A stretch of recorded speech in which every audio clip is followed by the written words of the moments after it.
Okay, today we're going to be doing 4-3 work together.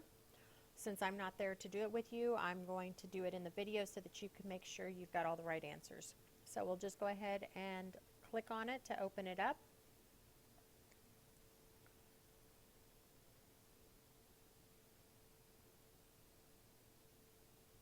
And we'll go ahead, here we go, we can see that there's a journal and there's some ledgers. So we'll look at the instructions to see what we need to do.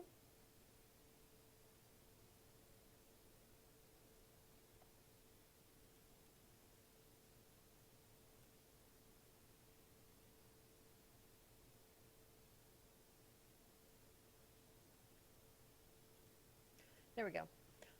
So it says we're going to use the journal and general ledger accounts. This is for Leonard Witowski again, who owns a service business that uses the following accounts. All we're going to be doing is posting the journal special amount column totals. Okay? So we'll close the instructions. Oops.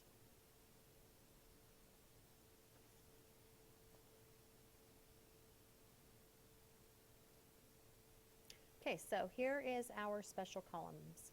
If you remember in 4.2, we posted everything individually that was in the general debit and credit.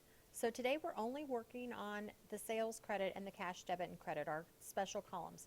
And the special columns are great because it makes it easy because all we have to do is post the totals down here. So it's got it totaled up for you on March the 31st so we can see the totals. There is a check mark below the general debit and the general credit to indicate that we do not have to post those totals. So we're only looking at posting 3 different items. So the first one is our sales credit.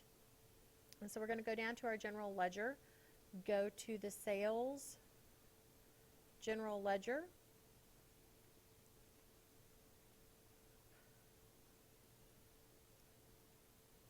Okay, we're going to open that up. This is March the 31st, so we're going to put in March 31st. Of course, if you were doing this on paper, you would have to put in the year. Post reference, still the same thing. It's going to be the journal page, so this is from journal page number 1. And this is a sales credit. So you can see here it's in the sales credit column.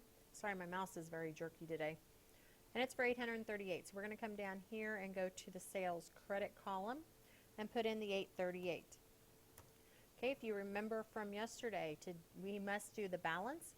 If there's not already a balance there, it's simple. We're just going to record whatever we just did. So this was a credit, so we're just going to move it over to the credit column in the balance, $838. So we have a credit for our transaction and we have a credit in the balance column. The last thing we're going to do is we're going to take the account number 410 and bring it up here below the total, and in parentheses we're going to put number 410. Because we don't have the post reference column to put the account number in, we put it below it. Okay, let's look at our cash debit. We'll go to the cash. This is still March 31st. Still journal page number 1. And we're recording a debit of $5,775. Okay, there's not already a balance, so that means we have a debit balance of $5,775. We're going to bring account number 110 up here and put it in parentheses.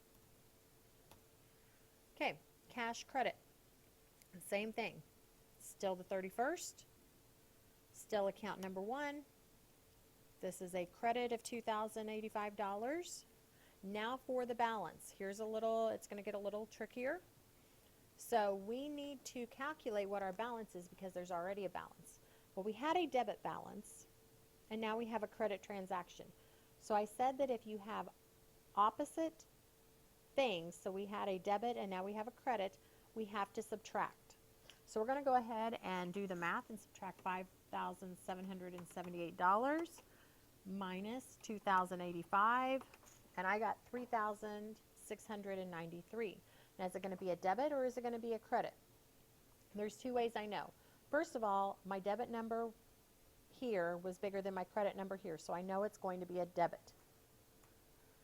The other way I know that is because this is cash. Cash is an asset, and an asset has a normal debit balance. If you're ever entering it into credit, that is going to mean that you are out of money. So hopefully you always have a debit balance in your cash account.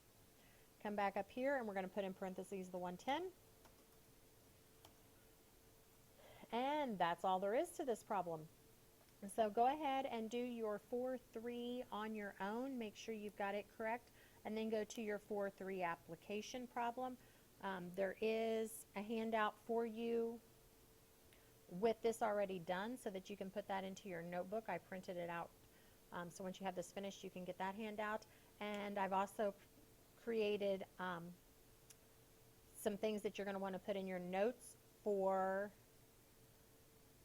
the 4-4 notes that you're going to watch tonight. So, have a good day.